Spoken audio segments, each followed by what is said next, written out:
तो नमस्कार दोस्तों, आज की इस वीडियो में आपका फिर से स्वागत है। और आज की इस वीडियो में हम बात करेंगे नशीले पदार्थों की कि कौन कौन से नशीले पदार्थ हैं जिनका मानव उपयोग करता है। बहुत सारे नशीले पदार्थ हैं। तो सबसे पहले जो नशीले पदार्थ हैं ये क्या करते हैं दोस्तों। नशीले पदार्थ जो है ये एक भ्रम है, आनंद का भ्रम उत्पन्न करते हैं। जो कि ऐसा भ्रम है जो कि ऐसा लगता है कि मानो इसको जब हम लेते हैं, अंदर ग्रहण करते हैं नशीले पदार्थों को, तो एक ऐसा अंदर फील होता है कि यार इसको मेरे को खाना चाहिए, है ना। केवल एक भ्रम की तरह है ये।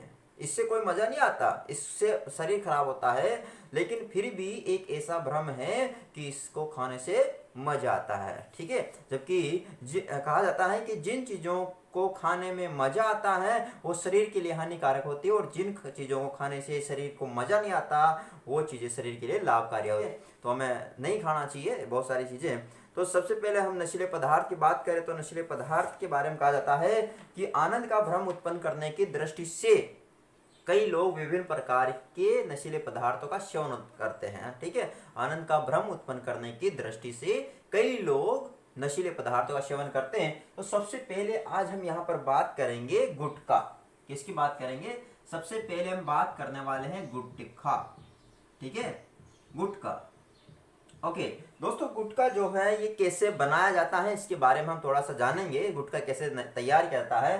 तो जैसे सुपारी के टुकड़ों ना, सुपारी के टुकड़ों कत्था चूना, संश्लेषित खुशबू, है ना, संश्लेषित खुशबू,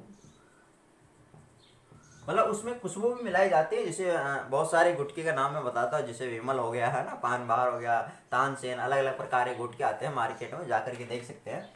तो जो उनमें जो उनकी जो खुशबू होती है वो अलग अलग प्रकार की होती है, तो उसमें मिला दी जाती है संश्लेषित खुशबू। तो सुपारी के टुकड़े, कत्था, चूना, संश्लेषित खुशबू। और इसके अलावा हम बात कर सकते हैं कि धातुओं के वर्क, है ना, धातुओं के वर्क। तो इनको मिला करके क्या तैयार किया जाता है दोस्तों? गुटखा तैयार किया जाता है। ठीक है। तो अपन कह सकते हैं कि सुपारी के टुकड़ों, कत्था, चूना, संश्लेषित खुशबू, धातु के वर्क से गुटखा तैयार किया जाता है। ओके। अब ये जो गुटखा है इसको खाने से एक बहुत ही भयंकर रोग होता है दोस्तों, और उसका मतलब रोग है, और उसका नाम है सब म्यूकस फाइब्रोसिस रोग। क्या नाम है? सब म्यूकस फाइब्रोसिस सब म्यूकस फाइब्रोसिस रोग है, जो कि इसके होने से जबड़े की जो मांसपेशियां होती हैं कठोर हो जाती हैं। आपने सुना भी होगा, अपने आसपास के बहुत सारे लोग बताते हैं कि यार इस आदमी का मुख तो 2 अंगुली से ज्यादा खुलता ही नहीं है। इसका मतलब क्या है कि वो बहुत ज्यादा गुटखा खा रहा है भाई साहब, इसीलिए तो उसका मुंह नहीं खुल रहा। ठीक है। तो यहाँ पर हम कह सकते हैं कि जो गुटखा है उसको नहीं खाना चाहिए, शरीर के लिए नुकसानदायक होता है, कैंसर हो जाता है ना, इस प्रकार से। तो सुपारी के टुकड़ों, कत्था, चूना, संश्लेषित खुशबू, धातु के वृक्ष से क्या तैयार किया जाता है? गुटखा। और गुटखे से सब म्यूकस फाइब्रोसिस रोग होता है, जिससे जबड़े की मांसपेशी क्या हो जाती है? कठोर हो जाती है, और जिससे जबड़ा ठीक प्रकार से खुलता नहीं है। ठीक है। तो ये गुटखे के बारे में हमने बात किया। अब हम बात करेंगे दोस्तों दूसरा जो नशीला पदार्थ है उसके बारे में हम बात करेंगे। दूसरे नंबर पे है तंबाकू। दूसरे नंबर पे कौन सा है? तंबाकू। पहले नंबर पे कौन सा था? गुटखा। और दूसरे नंबर पे कौन सा है? तंबाकू। ठीक है। दोनों में डिफरेंस क्या है? जैसे तंबाकू जो होता है इसके बारे में बताना चाहूंगा। तंबाकू जो कैसे प्राप्त किया जाता है? तंबाकू एक पादप है, पादप निकोटिएना, ना ध्यान देना, निकोटिएना टोबेकम कुल सोलेनेसी। ध्यान देना, कुल सोलेनेसी। कुल कौन सा है? सोलेनेसी की पत्तियों से प्राप्त किया जाता है, की पत्तियों से प्राप्त किया जाता है। ध्यान देना, किया जाता है। तंबाकू जो है, तंबाकू पादप निकोटिएना टोबेकम कुलसोलिनेसी के पत्ते से प्राप्त किया जाता है। कौन? तंबाकू। ठीक है। और जो ये पत्तियां हैं जो कि तंबाकू जिन जिन पत्तियों से बनता है, इन पत्तियों में 1 से 8% तक निकोटीन नामक एल्केलॉइड पाया जाता है। निकोटीन है ना, निकोटीन नामक एल्केलॉइड पाया जाता है। निकोटीन नामक क्या पाया जाता है? एल्केलॉइड पाया जाता है। ठीक है, ये ध्यान रखना है आपको। हम बात करेंगे कि जो तंबाकू है इसका प्रयोग अलग अलग प्रकार से किया जाता है।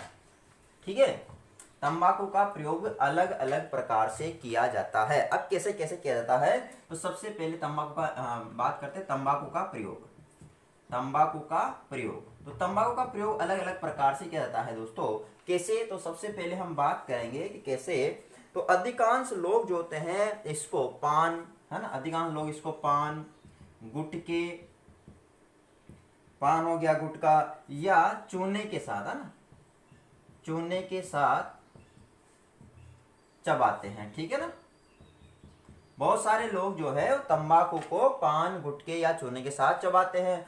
बहुत सारे जो हैं इसको पाउडर के रूप में सूंघते हैं ना, तंबाकू को पाउडर के रूप में सूंघते हैं, पाउडर के रूप में सूंघते हैं ना,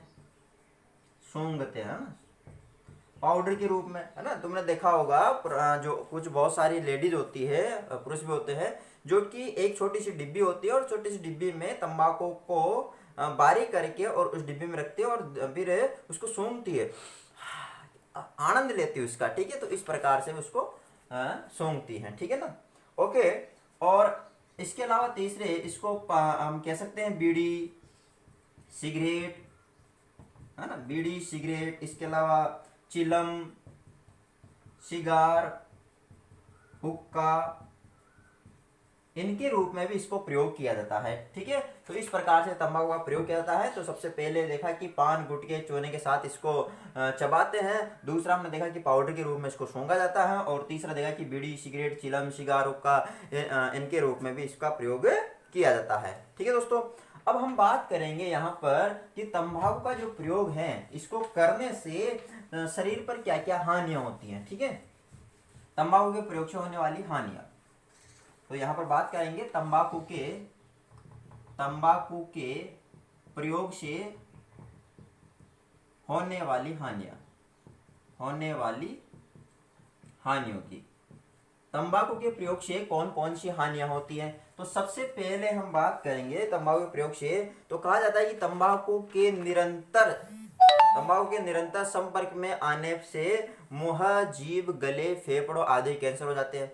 अगर मान लो जैसे मुंह में हम तंबाकू को लेंगे तो इसमें अगर जैसे 1 दिन, 2 दिन, 10 दिन, 20 दिन, महीना, 2 महीना, 10 साल, 20 साल, इस प्रकार से रेगुलर मुंह के संपर्क में आने से तंबाकू के तो क्या हो जाता है, जीभ, मुंह, गले, फेफड़ों, इनका कैंसर हो सकता है। ठीक है, दूसरा है दोस्तों तंबाकू में अभी हमने देखा कि जो तंबाकू की पत्तियां होती है उसमें 1 से 8% तक, क्या 1 से 8% तक निकोटीन नामक एल्कोलॉइड पाया जाता है। ठीक है, तो ये निकोटीन जो होता है ये धमनियों की दीवारों को मोटी कर देता है। जो निकोटीन जो होता है ये निकोटीन धमनियों की दीवारों को, किसको, धमनियों की दीवारों को क्या कर देता है, मोटा कर देता है ना, धमनियों की दीवारों को मोटी कर देता है। ठीक है दोस्तों, जिससे रक्तदाब व हृदय स्पंदन की दर बढ़ जाती है। जिससे क्या होता है, रक्तदाब व हृदय स्पंदन की दर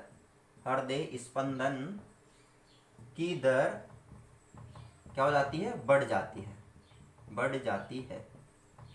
ठीक है, तो पहला हमने देखा कि इससे मुंह, जीभ, गले, फेफड़ों में कैंसर हो सकते हैं। दूसरा हमने देखा कि जो तंबाकू होता है इसमें निकोटीन नामक एल्कोलॉइड पाया जाता है। तो निकोटीन जो होता है क्या करता है, धमनियों की दीवारों को क्या कर देता है, मोटी कर देता है, और जिससे रक्तदाब और हृदय स्पंदन की दर क्या हो जाती है, बढ़ जाती है। क्लियर हो गया। तीसरा जो इसका हानि है शरीर पर, कहा जाता है कि अगर गर्भवती महिलाएं द्वारा अगर तंबाकू का सेवन किया जाता है तो उनका जो भ्रूण विकास जो होता है उसकी गति मंद पड़ जाती है। ठीक है, तो महिलाओं द्वारा, गर्भवती महिलाओं के द्वारा विशेष तौर पे ध्यान दें कि गर्भवती महिलाएं इसका प्रयोग नहीं करें, क्योंकि इससे भ्रूण विकास की गति क्या हो जाती है, मंद पड़ जाती है। तो अपन कह सकते हैं भ्रूण विकास की गति मंद पड़ जाती है, विकास की गति मंद पड़ जाती है, राइट। और नंबर 4 जो है दोस्तों, इसमें सिगरेट का जो धुआं होता है, जैसे हमने बात किया कि जो तंबाकू होता है इसको सिगरेट, बीड़ी इनके रूप में प्रयोग किया जाता है। तो जो सिगरेट होता है, सिगरेट में एक जो धुआं उत्पन्न होता है, सिगरेट के धुएं में एक गैस होती है, उसको बोलते हैं कार्बन मोनोऑक्साइड। कौन सी गैस बोलते हैं, कार्बन मोनोऑक्साइड। ठीक है, कार्बन मोनोऑक्साइड गैस जो सिगरेट से कौन सी गैस उत्पन्न होती है, कार्बन मोनोऑक्साइड। डायरेक्ट क्वेश्चन भी अगर मालूम आ जाता है परीक्षा में कि सिगरेट के धुएं से उत्पन्न गैस का नाम बताइए, तो कौन सी गैस होगी, कार्बन मोनोऑक्साइड। तो सिगरेट के धुएं में उपस्थित कार्बन मोनोऑक्साइड जो है ये रुधिर, लाल रुधिर कणिकाओं ना, लाल रुधिर कणिकाओं, लाल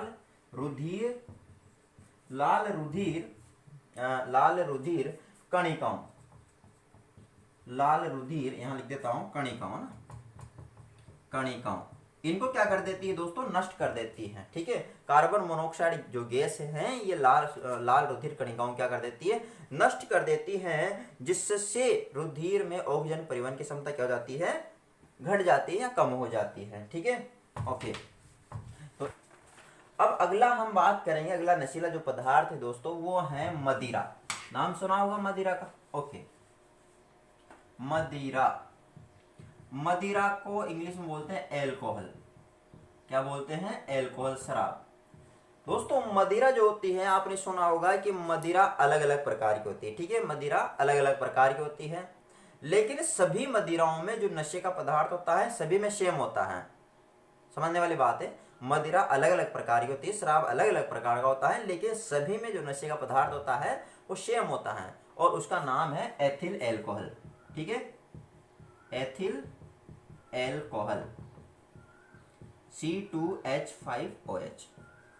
इसको मिलाया जाता है नशे के लिए, कोई सी भी मदिरा हो नशे के लिए इसी को मिलाया जाता है, किसी में कम मात्रा में, किसी में ज्यादा मात्रा में मिला दिया जाता है। ठीक है, क्षमता के अकॉर्डिंग। तो अभी हम बात करेंगे कि मदिरा के सेवन से मानव स्वास्थ्य पर कौन कौन से प्रभाव पड़ता है। तो यहाँ बात करेंगे मदिरा के सेवन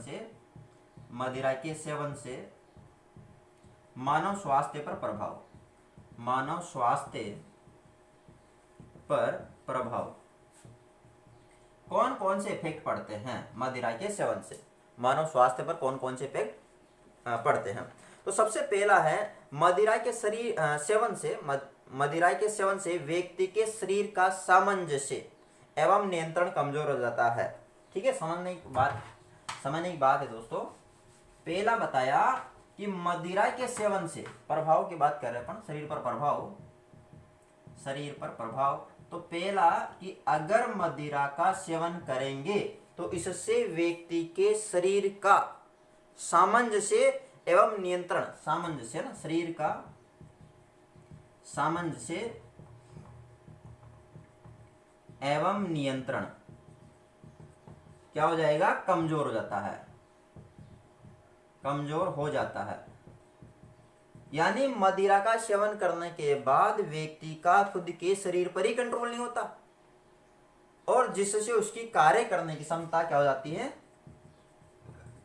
कार्य क्षमता घट जाती है। ठीक है, कह सकते हैं अपन कार्य क्षमता क्या हो जाती है, घट जाती है। ठीक है, दूसरा जो इफेक्ट है इससे, मदिरा के सेवन से, वो है स्मरण क्षमता में कमी। स्मरण क्षमता में क्या हो जाती है, कमी हो जाती है, यानी सोचने की क्षमता कम हो जाती है, वो सोच नहीं पाता चीजों के बारे में ज्यादा।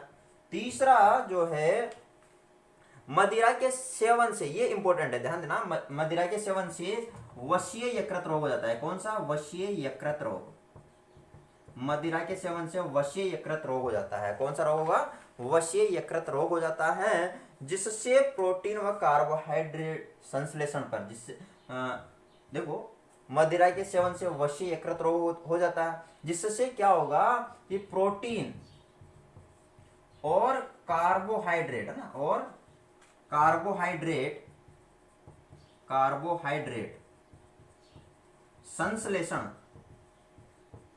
संश्लेषण पर क्या पड़ता है, प्रभाव पड़ता है। ठीक है, प्रभाव पड़ता है। जब वशीयकृत रोग हो जाता है तो प्रोटीन और कार्बोहाइड्रेट संश्लेषण पे क्या होगा, प्रभाव पड़ेगा। ठीक है, और इससे व्यक्ति की आर्थिक स्थिति के साथ साथ शारीरिक स्थिति भी कमजोर हो जाती है। ठीक है, आर्थिक स्थिति के साथ साथ यहाँ ऊपर लिख देते हैं, इससे व्यक्ति की आर्थिक स्थिति है ना, नंबर 4 पे है, व्यक्ति की आर्थिक स्थिति है ना, आर्थिक स्थिति के साथ साथ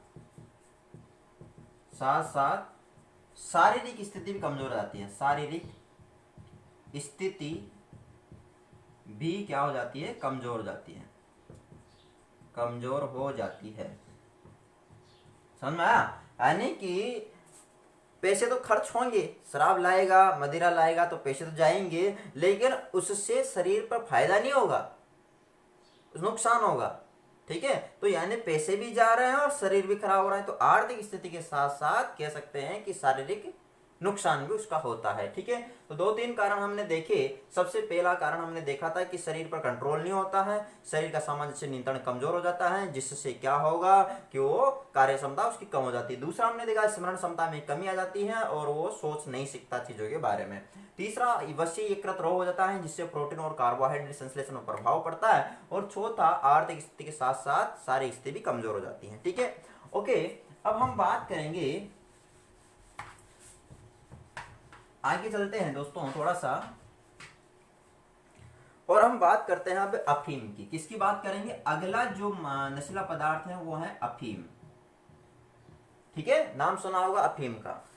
अफीम जो होता है ये एक पादप से प्राप्त किया था और उस पादप का नाम है, अफीम जो है पादप पेपेवर, पेपेवर सोमनीफेरम, सोमनीफेरम, पेपेवर सोमनीफेरम के कच्चे फल से ना, के कच्चे फल से प्राप्त दूध के सुखाने से प्राप्त होता है, दूध के सुखाने से प्राप्त किया जाता है, प्राप्त किया जाता है। ठीक है, अफीम जो होता है एक पादप है पेपेवर सोमनीफेरम, उससे जो फल प्राप्त होता है उस फल से दूध निकाला जाता है और उस दूध को सुखा करके अफीम तैयार किया जाता है। ठीक है, अब जो ये दूध होता है, ध्यान समझने वाली बात है कि ये जो दूध है फल से प्राप्त होता है, इसमें 30 प्रकार के, कितने प्रकार के? 30 प्रकार के एल्केलॉइड होते हैं, एल्केलॉइड है ना। लेकिन इस 30 प्रकार में से मेन 5 है, प्रमुख 5 है, तो उन प्रमुख 5 का मैं नाम बताऊंगा, यानी 5 मुख्य एल्केलॉइड है ना। तो मैं यहां पर बात करता हूं 5 मुख्य एल्केलॉइड। देखो दोस्तों, इस 5 मुख्य एल्केलॉइड के लिए मैं आपको एक ट्रिक बताता हूं ताकि आपको आराम से याद हो जाए। ट्रिक है मासो को नी पे, मासो को नी पे, मासो को नी पे। माँ का मतलब हो गया मार्फिन, माँ का मतलब क्या हो गया? मार्फिन।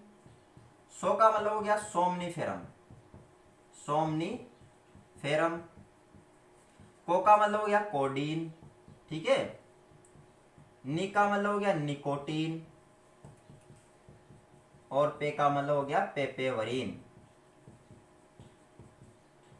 ठीक है, तो ये 5 मुख्य एल्केलॉइड हैं जो कि तुम याद कर सकते हो, बहुत ही आसान है, एक ट्रिक के माध्यम से। मासोकोनी पे, वेरी गुड। अब बात करेंगे अफीम का प्रयोग कैसे किया जाता है। ठीक है, अफीम का प्रयोग, अफीम का प्रयोग कैसे किया जाता है? अफीम का प्रयोग, ओके, तो अफीम का प्रयोग किस किस प्रकार से लोग करते हैं? तो सबसे पहला शांति व आनंद की अनुभूति प्राप्त करने के लिए। ठीक है, शांति व आनंद की अनुभूति प्राप्त करने के लिए भी इसका प्रयोग किया जाता है। अनुभूति प्राप्त करने के लिए, शांति व आनंद की अनुभूति प्राप्त करने के लिए इसका प्रयोग किया जाता है। दूसरा सेकंड है ना, सेकंड है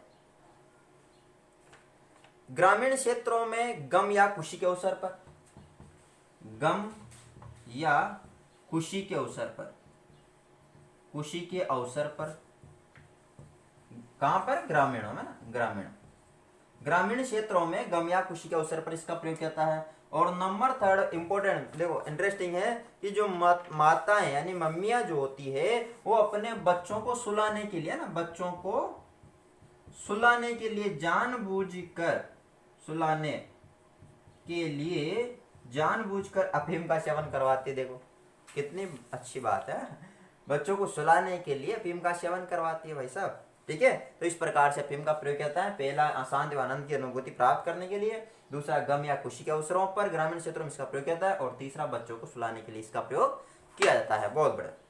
अब हम बात करेंगे अफीम के सेवन से शरीर पर क्या प्रभाव पड़ता है। अफीम के सेवन से शरीर पर प्रभाव, अफीम के सेवन से शरीर पर प्रभाव, शरीर पर प्रभाव।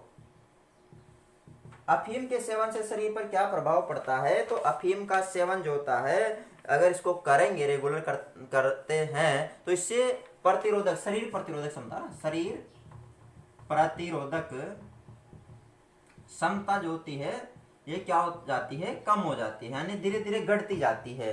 जो प्रतिरोधक क्षमता होती है शरीर की, वो धीरे धीरे क्या होती जाती है? घटती जाती है, जिससे व्यक्ति क्या होता है? बार बार बीमार रहने लगता है, बार बार बीमार रहेगा, बार बार बीमार रहने लगता है। ठीक है, बीमार रहने लगता है और उसकी असामयिक मृत्यु हो जाती है। तो यानी अफीम का अगर हम प्रयोग करते हैं तो इससे शरीर की प्रतिरोधक क्षमता घटने लगती है और उससे व्यक्ति बार बार बीमार रहने लगेगा और वो कभी भी जा सकता है कहाँ? परलोक, है ना, भगवान के पास। और इसके अलावा और भी अन्य, जैसे अभी सबसे पहले हमने बात किया था किसके बारे में? गुटखा, है ना। सेकंड हमने देखा था कौन सा? सेकंड कौन सा देखा? तंबाकू। ठीक है, तीसरा हमने देखा मदिरा, और चौथा हमने देखा अफीम। और इन चारों के अलावा ये मुख्य थे जो कि अधिकांश इनका यूज करते हैं। इनके अलावा और भी कुछ नशीले पदार्थ है जिनके बारे में मैं आपको थोड़ा सा बताना चाहूंगा कि कौन कौन से, बस नाम बताएंगे भैया ना। तो ये वेरी इंपॉर्टेंट है, इनमें से डायरेक्ट पूछा जाता है ना। इनमें फिर मैं एक क्वेश्चन सीरीज भी दे दूंगा आपको, ताकि एक दिन का वीडियो जो अपन का रहेगा क्वेश्चन का रहेगा, ताकि हर क्वेश्चन अपन क्लियर करेंगे। ठीक है, तो सबसे पहला यहाँ पर है अन्य नशीले पदार्थ, अन्य नशीले पदार्थ। तो अन्य नशीले पदार्थ भांग, है ना, गांजा, चरस, भांग, गांजा, चरस, हशीश। तो ये अन्य नशीले पदार्थों के अंतर्गत आते हैं। और भी होंगे, लेकिन कि अपन एनसीईआरटी बुक के 10th की एनसीईआरटी जो बुक है उसी के अकॉर्डिंग चलेंगे। और भी बहुत सारे होते हैं नशीले पदार्थ।